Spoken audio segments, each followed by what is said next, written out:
Okay, this is lecture number 13 for Wednesday, May 13th. Today I'm going to talk about the war because there was an external conflict going on at the same time that the internal conflict in France is going on. So last time I talked about it, the Prussians and Austrians had declared war on France, and their stated goal was to stop the revolution and to save Louis XVI, etc. And so essentially what they were doing was they were invading in a pretty straightforward manner from the Austrian territories of Belgium and Germany. And they had gotten close to Paris, and then the people of Paris had a massive levee, a draft, and people had volunteered and they had gone off and they had stopped the Prussians and Austrians at Valmy. And then they had declared the Republic, etc. Well, late in 1792, while they were, founding the new republic, they were putting Louis the XVI on trial, etc. The war took a sort of an interesting turn. First of all, both Prussia and Austria bordered on the Kingdom of Poland over in Eastern Europe, and Poland was between Prussia and Russia, and with Austria to the south. And at this time, Russia begins to make some aggressive moves towards Poland, and it looks like they really want to annex part of Poland. Well, Prussia also wants to annex part of Poland, and as does Austria. And Prussia realizes that it has to move its army back towards Poland if it wants to get a piece of Poland.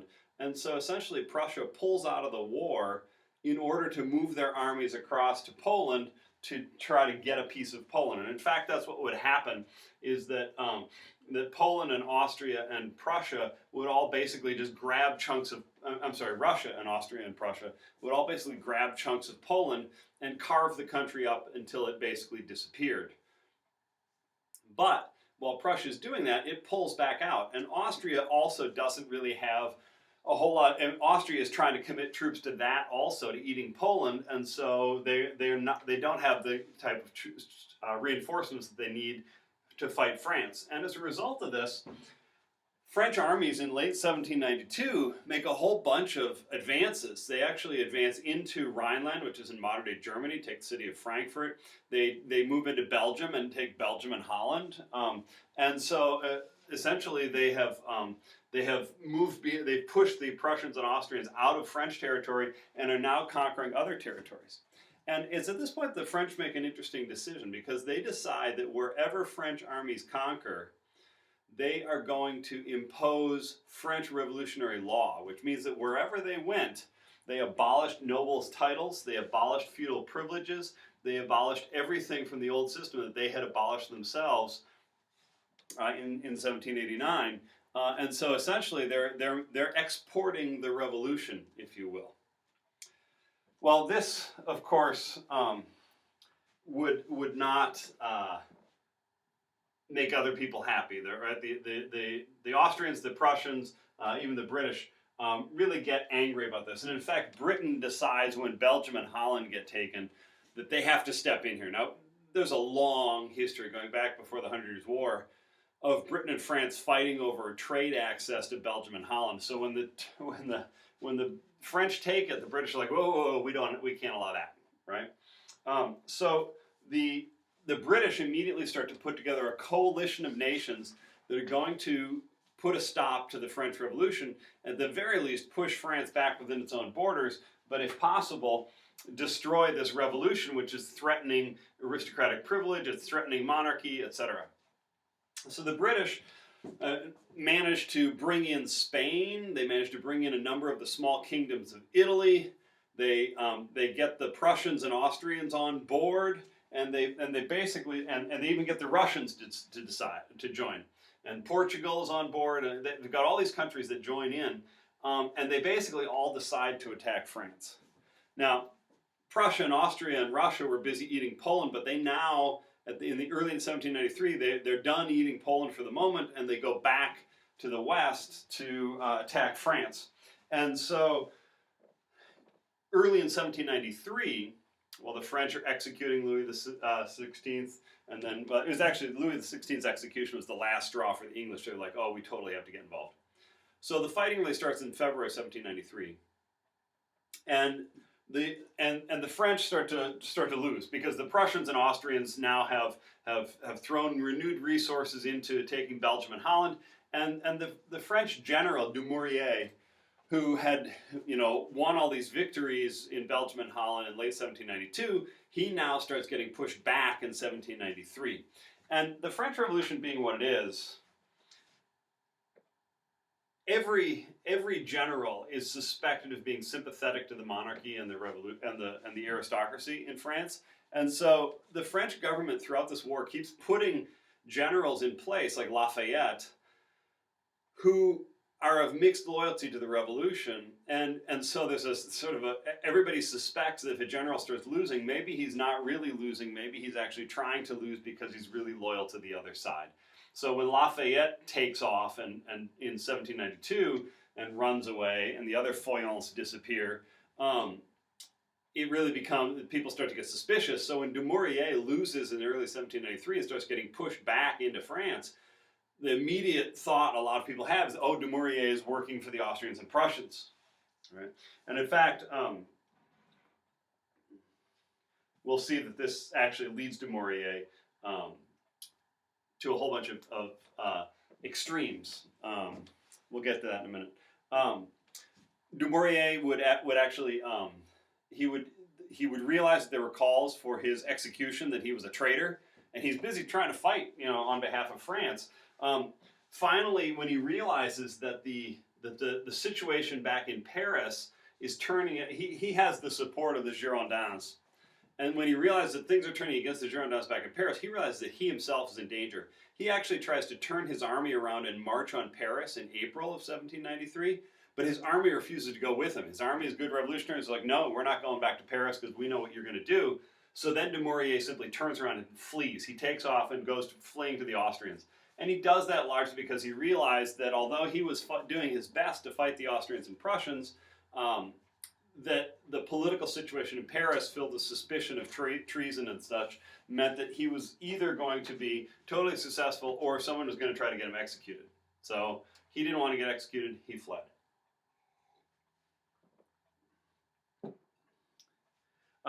In June,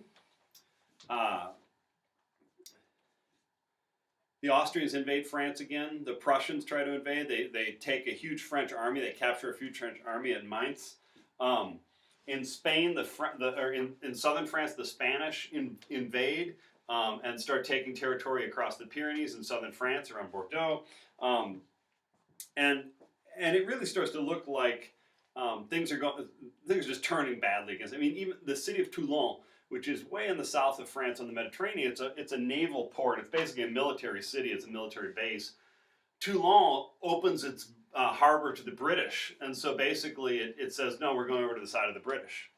And one of the things that's going on here is that the French still had a significant colonial presence. They had the colony of Saint-Domingue in the Caribbean. They had some other colonies and trading posts around the world, and they were heavily dependent on foreign trade. And that had been fine for a long time, but when the British enter the war, the British have a navy that's sufficient to cut off the French from the Americas in particular. And so this becomes a much dicier situation for France because the British can really hurt the French economically as well as militarily, whereas the Austrians and Prussians could only hurt France militarily. They didn't have a navy that could stop the French from trading with America, but the British do.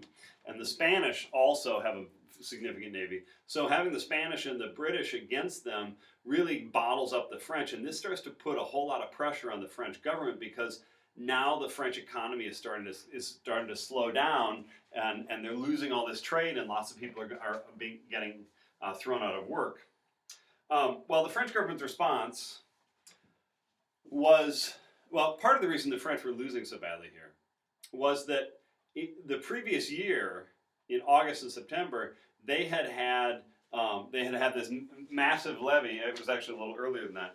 They had a massive levy where they had all these hundreds of thousands of volunteers join the army. They had joined for basically a year for a campaign, and the French army was starting to shrink again. And this is a common practice in pre-modern armies, was that people thought they signed up for a certain amount of time, and they just left when they were done. They just walked away. And so the French army is basically evaporating. And by February 1793, it's down to 230,000 soldiers, right? Which is not very many. And so the French respond in February of 1793. The French government has a massive drive to recruit soldiers. And then finally in August, the French government issues what's called the Levée en masse, which they start with massive volunteer efforts in February 1793. It's actually in August that the Levée en masse is enacted. The Levée en masse is they basically declare that every single person in France is mobilized for the war effort. Now, obviously, everybody's not going to be joining the army, but what they basically said is that every able-bodied man is now legally required to join the army if asked, and old men, women, and children are required to do certain tasks for the good of the French state, such as even making bandages or working in factories, etc. And so they basically are trying to, this is one of the first attempts in human history to mobilize an entire country for war. And some historians have actually argued this is the beginning of total war, which is where war involves mobilizing the entire economy around war production. Some people have argued this was the first total war. Other historians are not, they don't think this was extensive enough or successful enough to count as total war, and they say World War I is really the first total war. But this is the beginning of that process, even if it isn't, whether or not it's successful. By September of 1794, the French army had risen from, you remember, it was 230,000 in February of 1793. By September of 1794, it's about a year and a half later, it's 1.169 million soldiers, with about 750,000 actually armed and equipped and ready to fight. And so this is actually the largest, by 1794, the French army is the largest army in the history of the world that we're aware of, 750,000 soldiers. And I've talked about this in other classes, but one of the things about, when the discovery of gunpowder in the 1300s, you see this process whereby armies become much more focused on quantity over quality. It doesn't matter if your soldiers aren't that good as long as they all have guns. They've got the firepower, and so armies get bigger and bigger and bigger. And this is, the French Revolution accelerates this process. This sort of goes back to Furet's and de Tocqueville's point that the process of armies getting bigger and bigger and central governments mobilizing more and more for armies had started well before the French Revolution. The French Revolution accelerates it. And it would go on after the French Revolution. By World War I, you're talking armies of up to 9 million soldiers, right? But in the French Revolutionary Wars, 750,000 is the biggest army the world has ever seen to that point, and we'll see that armies in the hundreds of thousands are pretty standard for the French Revolutionary Wars. So throughout early 1793, the French government is trying desperately to mobilize soldiers, train soldiers, equip soldiers, crank up manufacturing production to crank out guns and ammunition and gunpowder, etc. And it finally begins to bear fruit in late 1793. And so in late 1793, first of all, Toulon, which is the city that had been a naval base that went over to the British, it's retaken by a French army, led by a rather obscure 25-year-old artillery captain named Napoleon Bonaparte. And because of his work in Toulon, Bonaparte gets promoted, and we'll see what that does in just a little bit. In May, in May of 1794, we're into 1794 now. In May of 1794, the French win the Battle of Tourcoing, and in June, they beat the Austrians at Fleurus. And both of these are fairly major battles, and they push the Austrians and Prussians back in the north, on the northern front. And also, at this point, other political affairs start to come into the field also.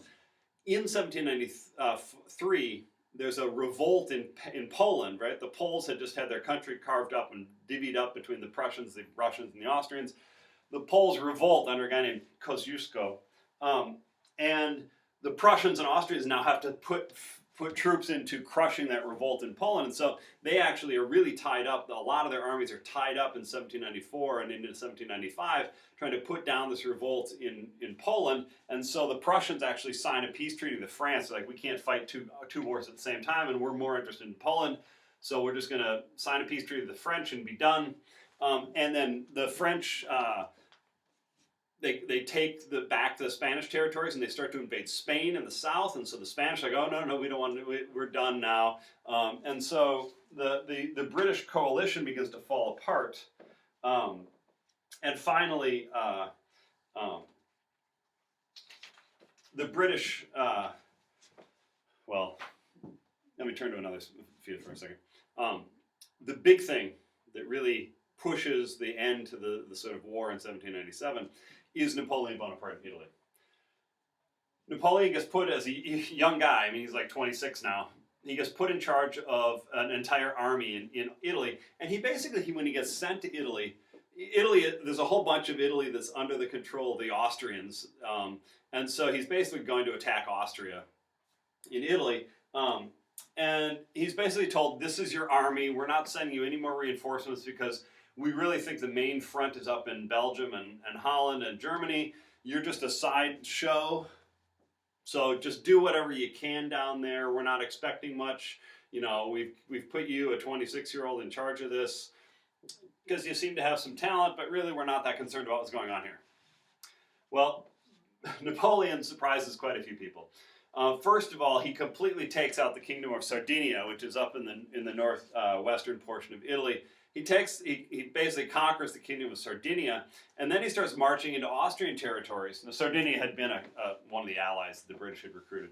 Then he starts marching into Austrian territory, and between August of 1796 and January of 1797, which is about 5 months there, the Austrians would send 4 major armies over the Alps from Austria into Italy to confront Napoleon. And Napoleon gets no reinforcements. So he fights a major battle. He has tens of thousands of casualties, and he cannot replace any of them. And then the Austrians send another army, and they have more battles, and Napoleon loses more soldiers and can't replace them unless he can convince the Italians to join his armies, which he does to a certain degree. But basically, Napoleon completely out-generals the Austrians. He just completely destroys their first army. He does some brilliant maneuvers to destroy their second army. He drives some really audacious moves to destroy their third army, and then he tries some really desperate moves to destroy the fourth army because he's really outnumbered by this point. But he manages to crush each of the 4 Austrian armies in succession through sheer military genius. And then Napoleon does something. He decides to just set up a bunch of republics in Italy. He knocks off pretty much all the kingdoms of Italy and replaces them with republics that are totally dominated by his military. And he then starts just negotiating with the Austrians on his own. He says, you want to end the war? Great, let's talk terms. And he basically negotiates a complete end to the war. He doesn't even tell the French government he's doing this. The French think they're fighting a major war with the Austrians up in Belgium and Holland, and that's where it'll be determined. But Napoleon defeats them so soundly in Italy that they sue for peace. Napoleon signs a peace treaty, and basically the Austrians pull out. So the Prussians have pulled out, the Austrians have pulled out, the Spanish have pulled out, and finally the British realize that the whole thing is going badly, and Britain really doesn't want to fight alone. And so on October 8, 1797, the British signed the Treaty of Campo Formio, and the war is over for the moment, right? So Napoleon basically just crushes the Austrians. The Prussians are busy trying to crush the Poles. The British don't want to fight alone. The Spanish have lost enough. And so everybody decides they're done fighting France for a while. So by 1797, France is no longer at war. And France has basically conquered huge swaths of territory. They've conquered big chunks of Belgium and Holland and Germany. They've conquered Italy. They've even conquered Switzerland. And so France has really expanded quite a bit and controls a whole bunch more territory, and they've brought the revolution everywhere they've gone. Right? All right, so that's the war. But all is not going well because, I mean, this is happening over 5 years here, and things are getting a lot dicier back home for the French government at various points in the middle of this. In particular, they faced two unrelated rebellions, plus a lot of other difficulties in terms of class struggle that emerge on the home front between 1792, in the first years of the Republic. So I want to turn now to talking about what's happening on the home front in France. And we're setting this up for next time. We'll get into the Terror, because that's really what's coming on the horizon. These are the events that set up the Terror. Okay. So let's go back to 1792. The Republic has just been declared. They've just elected the Constitutional Convention. And the main factions in the convention are the Girondins, who are from the Gironde, which is in southern France, and who are moderates. They've been very much the pro-war party, and they've been running the government throughout 1792, but they were less than excited about the Republic, and they're really worried. The Girondins are basically, they're moderates. They don't want to go any farther as far as radical measures, and they really don't like the sans-culottes, the sort of masses of Paris who keep threatening them. So the Girondins are one group in the Constitutional Convention, and the other group is the Jacobins, right? The so-called Mountain. And the Jacobins are middle class. They're politicians, they're lawyers and such. But they have tended to embrace some of the more radical ideas of the revolution, and they're pushing for much more radical changes in what the French government is going to do. And so, essentially, I don't know if you've noticed the pattern, but what you see happening throughout the French Revolution is the National Assembly has a big debate about something, and they finally agree to do some reform measures, like the Declaration of the Rights of Man and Citizen, abolishing feudal privileges, nationalizing the church, etc. And then one group says, okay, that's enough. But another group says, no, we want to go farther. We want more radical. And then you get a fight between the two groups. And eventually the one group, sort of the conservative group, generally gets pushed out. You had this, the original National Assembly. You saw lots of aristocrats and clergymen take off, literally flee. But then you had, by the time you had the Fête de la Fédération, etc., you had the Feuillants were beginning to be a sort of a conservative faction in the National Assembly, even though they had supported the revolution at first. This is people like Lafayette. They thought the revolution was going too far, and they certainly didn't want to go anywhere near a republic. So when the republic is declared, the Feuillants kind of disappear, and lots of them take off, and Lafayette flees for the Austrians. And then the Girondins, as the Girondins take over, and the Girondins do some things, they help found the Republic, etc. But then they say, okay, we're done. But the Jacobins are like, no, we got to go farther, So now the Girondins are like, no, we've got to stop. And the Jacobins are like, no, we got to go farther. So every time the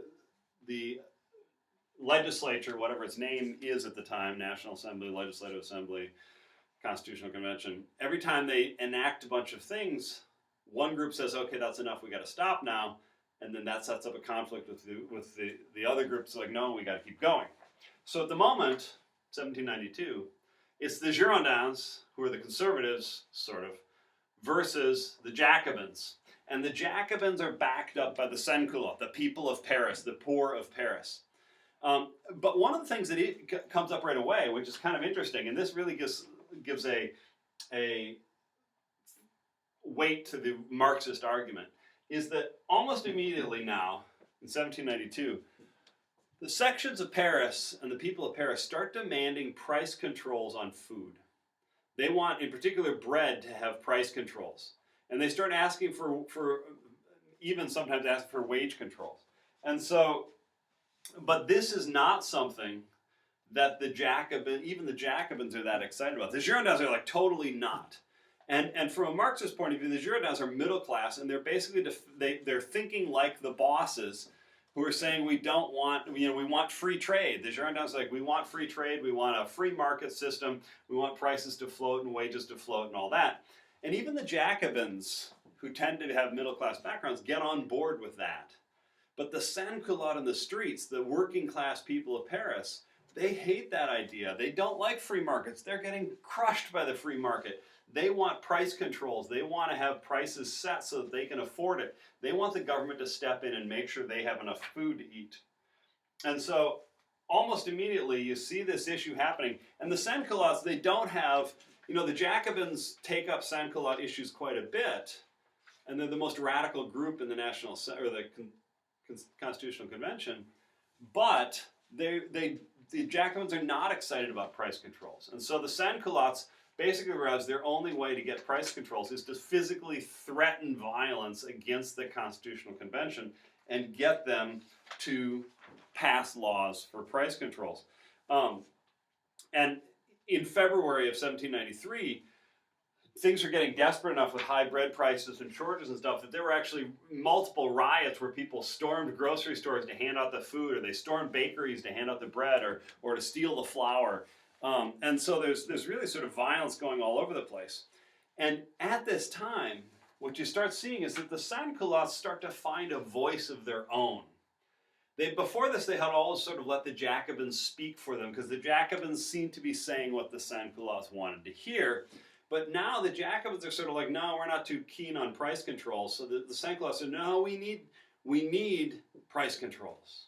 And so you start to see the emergence of a new class of politicians. And in particular, this class is interesting. Sometimes they're middle class, sometimes they're Grub Street Enlightenment, meaning they were impoverished intellectuals. But in particular,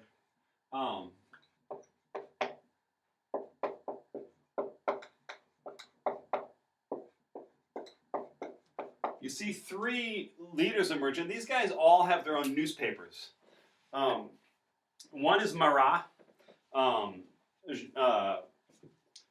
who is Marat has a moderate profile. He's a member of the Constitutional Convention. He's a radical. He had this newspaper, L'Ami du Peuple, the Friend of the People, which took a really radical line and called for executions of aristocrats and things like that. Well, there are a number of people who start to follow him. I forgot one more. There's Jacques Roux.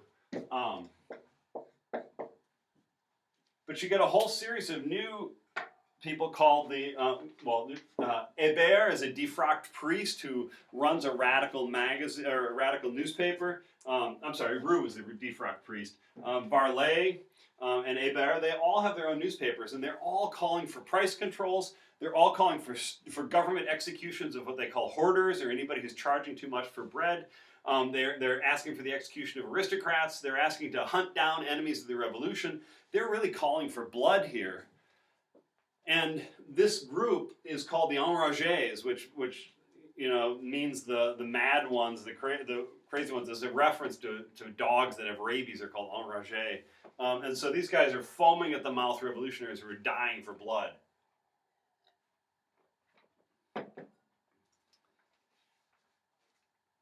And they're actually pretty well organized in the sense that they've got big enough circulations for their newspapers that when Roux or Hébert or Varlet demands that somebody be attacked, there's usually a bunch of sans-culottes who will read that the next day in the paper and go attack that person.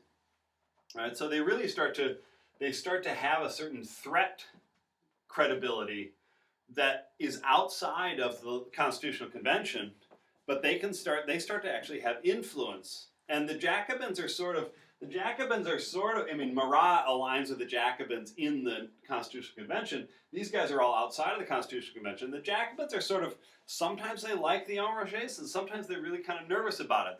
They seem kind of out of control and just calling for blood for its own sake. All right, so you start to see a split here between the working classes of Paris, led by the Enragés, and the Jacobins in the Constitutional Convention, and the Girondins in the Constitutional Convention. And the Marxists really point to this and say this is a class conflict. But what's happened, they said, is that the bourgeoisie controls the Constitutional Convention. Those guys are all lawyers and stuff like that. And the people of Paris have a different social class interest. They want different things. And so it's becoming a political conflict because the Constitutional Convention won't give the people of Paris what they want. And so the people of Paris are turning to the only method they have, which is street violence, to try to get what they want. And it's turning into open fighting between the Constitutional Convention on the one hand, led by the Girondins, but with the Jacobins also involved, and then the Sans-Culottes, the people of Paris, on the other. Well, in the middle of this, two things emerge which make life much harder for the French Revolutionary government. The first is that in February 24, 1794, the convention votes to have a levy of, 1793, February 24, 1793. The convention voted to have a 300,000 per man levy, which means a draft, basically. And they had decided that in every department in France, they would go and every department had to produce a certain number of young men to serve in the army. And the basic plan was that every little village would have to have, all the young men would go to town, and they would all pull straws out, and whoever got the short straws had to go into the army. Right? Well, in the west of France, in the area called the Vendée,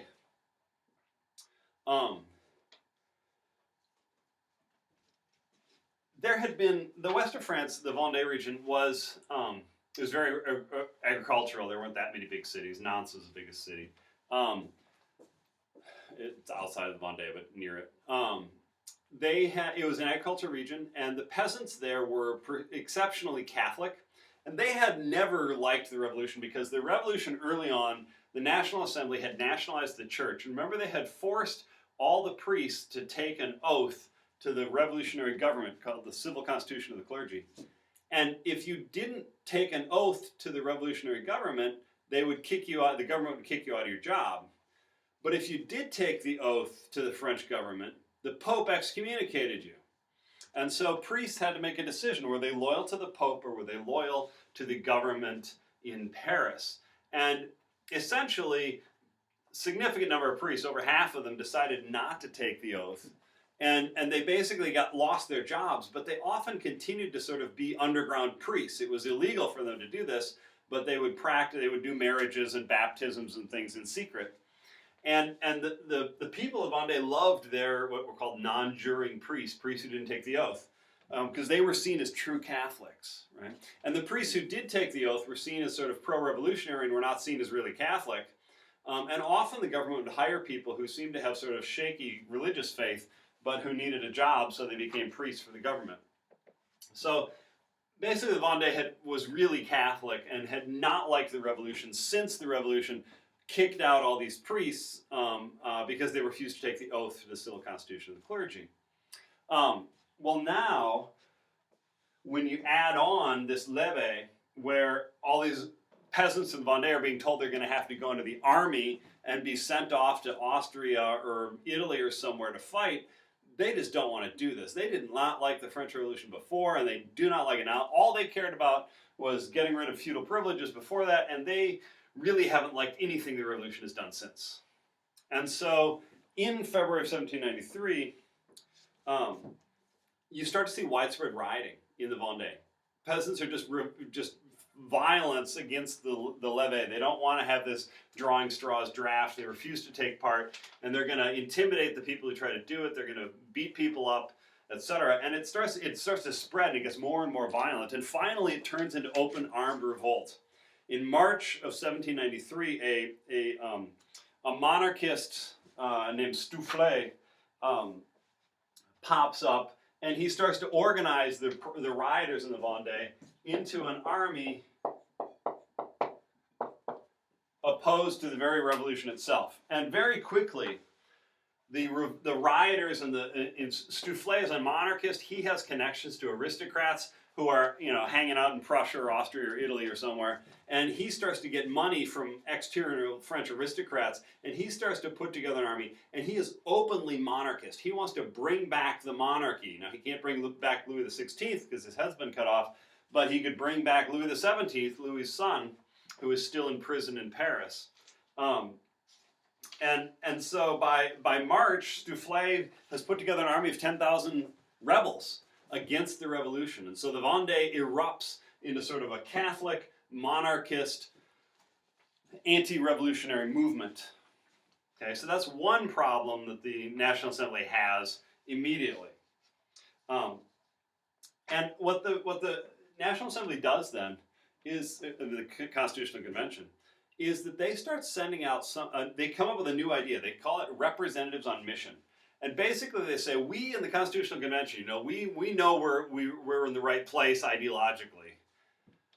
So we know that we support the Constitutional Convention because we're in it. But we need to send people out to the countryside to put down this revolt and to handle issues of hoarding and things like that. So they start to send out representatives on mission. What it is basically a member of the Constitutional Convention is given the full powers of the Constitutional Convention. They can basically write laws on the spot, and they are sent out to various regions to put down problems. And so they're sent, and they usually send 2 or 3 at a time to go to this city or region or that city or region and to put down problems, right? And so now they start sending out representatives on mission, and one of the first things they do is they're sent to the Vendée to try to put down the Vendée revolt.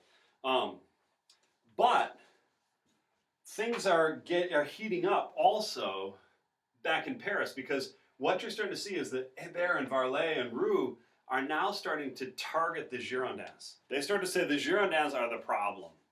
And the Girondins are the biggest, the sort of leadership faction in the Constitutional Convention. They're sort of in charge of the war effort.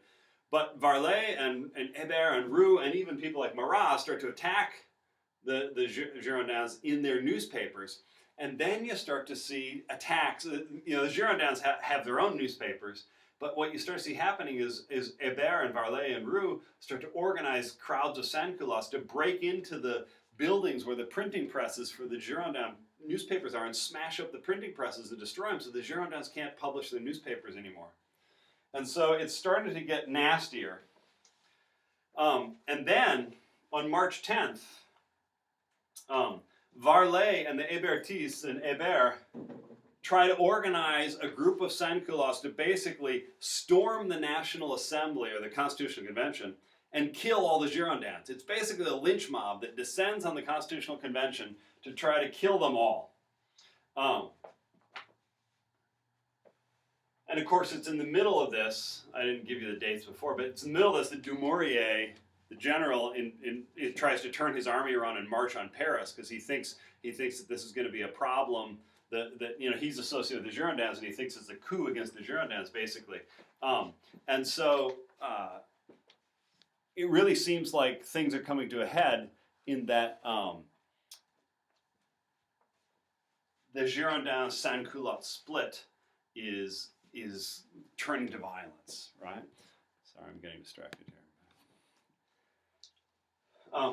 Well, in response to this, a couple of things happen. One is that the Jacobins decide that they need a centralized committee to handle the war effort. We got all these different fronts in the war effort. We've got to raise troops. We've got the Vendée revolt. We've got potentially people hoarding grain. We've got price gouging, etc.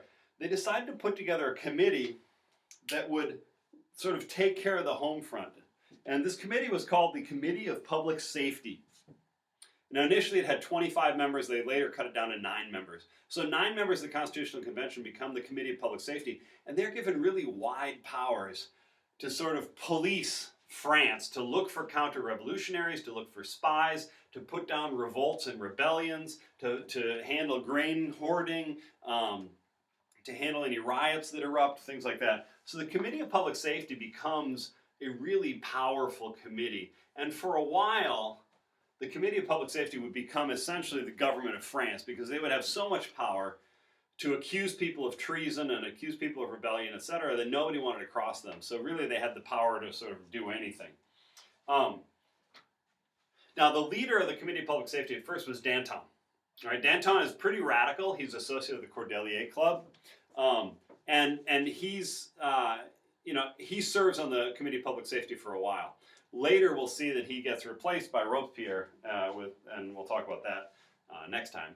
But for right now, Danton's running the Committee of Public Safety. As part of this process, you also saw the sans-culottes began to organize what they called neighborhood watch committees. And they actually got the Constitutional Convention to fund these neighborhood watch committees, and they're going to look for counter-revolutionary activity, which basically means you have a bunch of sans-culottes, heavily armed, wandering around their neighborhoods looking for anybody suspicious, right? And so you're really starting to get something approaching a sort of policing, looking for people to arrest, looking for people to attack with violence.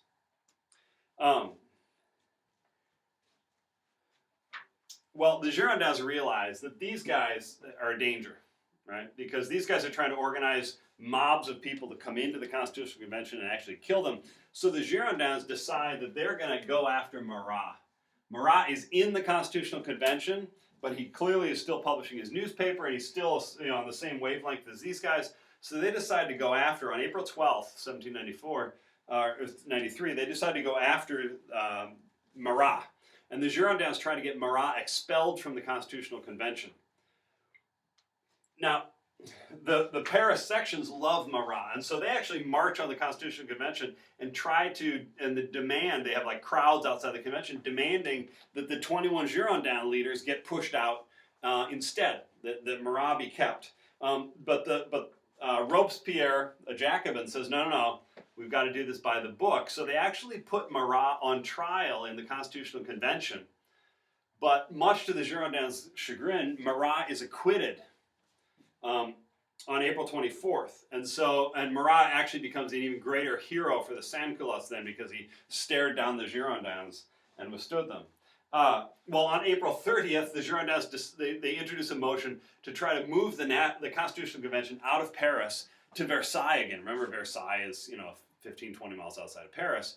They want to move it out there so it's harder for the sans-culottes to get at them, because they're really feeling physically intimidated by the sans-culottes. That move gets defeated because the Jacobins know that a lot of their power comes from having the sans-culottes right outside the door. So that move gets defeated. And then, in response to this, on May 1st, about 8,000 sans-culottes storm the convention. And they demand that the convention vote right then on price controls. They want price controls put on bread immediately. Now, the Jacobins had resisted that. The Jacobins and the Girondins agreed that they didn't want price controls. But the sans-culottes wanted it desperately because they're actually starving. So the Jacobins cave on that, and they actually push through a vote under duress with 8,000 angry sans-culottes staring over their shoulders. They push through a vote to set a maximum price for bread, the so-called maximum. Now, they refused, however, to take a vote on raising wages. Right?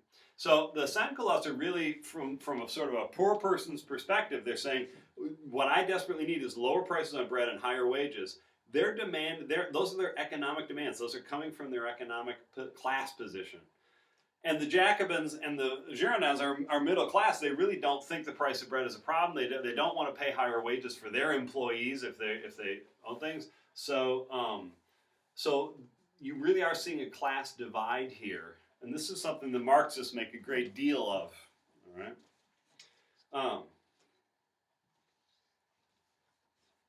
All right. So you've got this ongoing, increasingly violent conflict between the convention and the people of Paris, the sans-culottes. You've got the Vendéan revolt in the west. You've got the war going on outside against Austria, Prussia, etc.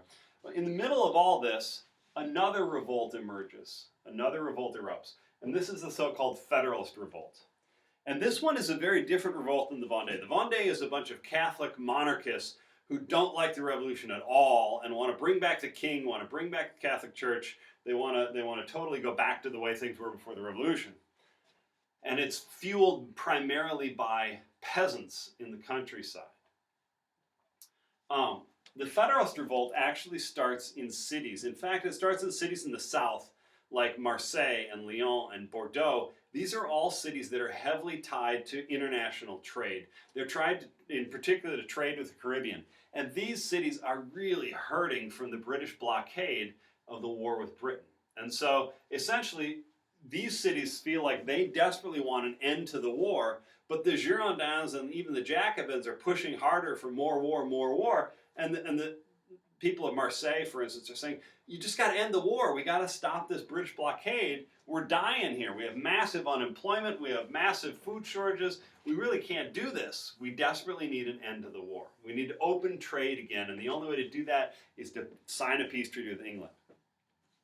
Well, they don't get it. The Constitutional Convention has no interest in doing that, in spite of the fact that Marseille and Lyon and Bordeaux all have members. And the Girondins are from the Gironde. The Gironde is where Bordeaux is, down in southern France. But what happens then is it starts in Marseille. In early 1793, you start to see popular agitation against the Jacobins. There's actually a strong Jacobin club in Marseille, and they're sort of running the city. But you start to see the dock workers and the public begin to revolt against that, and like, no, we want to open up the port. To do that, you have to sign a peace treaty with the British. And so finally, on April 27th, violence erupts. Crowds in Marseille, from the Marseille sections, basically the sans-culottes of Marseille, chase down the convention's representative on mission. They chase him out of town. And then they overthrow the city government, they arrest the Jacobins, and they declare their city to be in revolt against the against the Constitutional Convention. And they basically are saying they're going to go over to the British and they're going to sign their own peace treaty with the British to open up their ports to British tourists, again, to get the British to open their ports. Similar thing happens a couple days later in Lyon. And then later still it happens in the Gironde, in Bordeaux, and then it happens in Toulouse and Montpellier. And so basically all these cities in the south start to revolt against the convention. And for this, it's not a matter of, this is a different revolt, I guess, than the Vendée. Because the Vendée is monarchist and Catholic, and it's a bunch of peasants. This is a bunch of urban working class people, and even some urban middle class people who just don't like the fact that the war that's associated with the revolution is disrupting their economics system, their economies, right?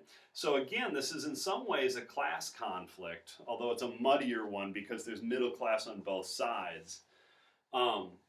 But definitely the working classes of Marseille and Lyon are saying, we don't like your middle class policy of war, war, war.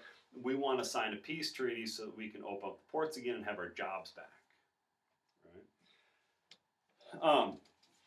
Well, when Bordeaux revolts, this starts to turn things in the National Convention, the Constitutional Convention back in Paris. The Girondins, the Gironde is the department that Bordeaux is in, and so basically everyone starts suspecting the Girondins, like, well, you guys represent that area, and it's revolting against us. What's going on here? And so the Paris sections immediately, Hébert, Varlet, Roux, they start writing the newspapers, we have to expel the Girondins, expel the Girondins. They're traitors. They're traitors because of the Federalist Revolt. And so this starts to shift things. And finally, on May 26th, Robespierre stands up at the Jacobin Club, not in the Constitutional Convention, but the Jacobin Club, and he gives a speech basically saying calling on the people of Paris to purge the convention of all the traitors. And then on May 31st, Varlet organizes a big crowd, and they to try and storm the convention and force the convention to expel the Girondins. Now, Varlet actually organizes this on a Tuesday, and all of his supporters have jobs, and so nobody really shows up. He has a really small crowd. But Varlet learns from his mistake, and he organizes a second one for June 2nd. Now, on June 1st, the news arrives that Lyon had revolted against the Constitutional Convention. So on June 2nd, Varlet tries again. This time it's a Sunday, so his followers are all off work. So Varlet actually starts a massive, we don't know how many people show up, but he brings a massive crowd to the Constitutional Convention to surround it. Now, the Constitutional Convention had brought in a bunch of the National Guard. There were actually about 75,000 National Guardsmen surrounding the convention, but there's an even bigger crowd of sans-culottes demanding that they get rid of the Girondins. And finally, Henriot, the head of the National Guard, turns the troops around and says, and tells the convention they have to expel the Girondins because they're traitors. And so and so basically all 29 Girondin deputies, 29 deputies from the Gironde, the Department of the Gironde, are arrested and are expelled from the Constitutional Convention. So the Girondins are basically taken out by the sans-culottes and the National Guard, actually. And of course, this leads to massive revolts elsewhere. Montpellier, Toulon, etc. revolt, and Bordeaux formally announces its revolt after the Girondins are expelled. And so essentially what's happened then is that the Jacobins and the Girondins had come down on opposite sides of how radical they wanted to be, and the Girondins had tried to dig in their heels, and the sans-culottes had forced the issue, and they had gotten the Girondins arrested and expelled from the convention. On June 10th, 1793, the Constitutional Convention comes up with a new constitution, right? It's called the Constitution of 1793. And they vote on the Constitution and they pass the Constitution. And the Constitution is a really interesting one because it's really very radical. First of all, it's a republic. So it's the first Republican Constitution France has issued. Second, it has universal male voting. Remember, the Constitution of 1791, you had to have a certain tax threshold. You had to pay a certain amount in taxes to be able to vote, and then you had to have an even higher number to be able to run for office, an even higher number to be able to run for higher offices. And so it was really had favored the rich. The Constitution of 1793 gives every male, not women, the vote. So even the sans-culottes get the vote, and the poor of Paris get the vote. And in addition, it had an executive council which ran the government, but it also provided for public education. It provided for public welfare. It had all sorts of wage controls and things like that. It was giving the sans-culottes really what they wanted. However, given the Federalist revolt of the cities in the south, given the Vendée in the west, given the war outside, the Constitutional Convention ratified the Constitution of 1793, but then suspended it. They didn't let it go into force. They kept the Constitution of 1791 sort of going forward, and they sort of, well, actually they didn't keep the 1791 Constitution going forward. They basically just didn't have a constitution.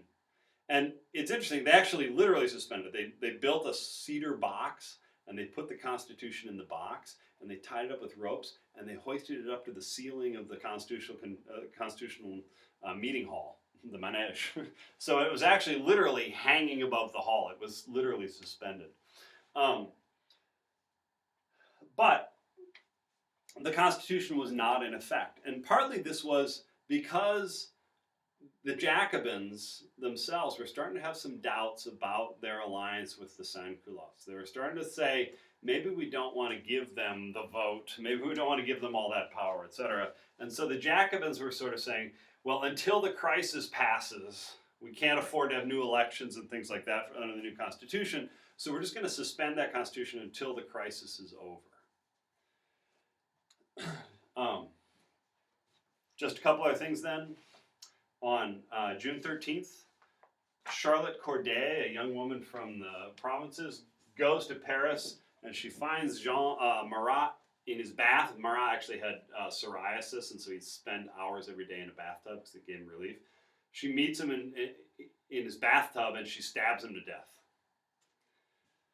So the left loses one of its biggest sort of voices in Marat. But in July 26th, Robespierre takes up a position on the Committee of Public Safety. So this is July 26, 1793. That Robespierre gets onto the Committee of Public Safety, and from the Committee of Public Safety, Robespierre will basically become something close to a dictator in France for about the next year. Okay? And the next year is therefore called the Terror. We'll talk about that next time.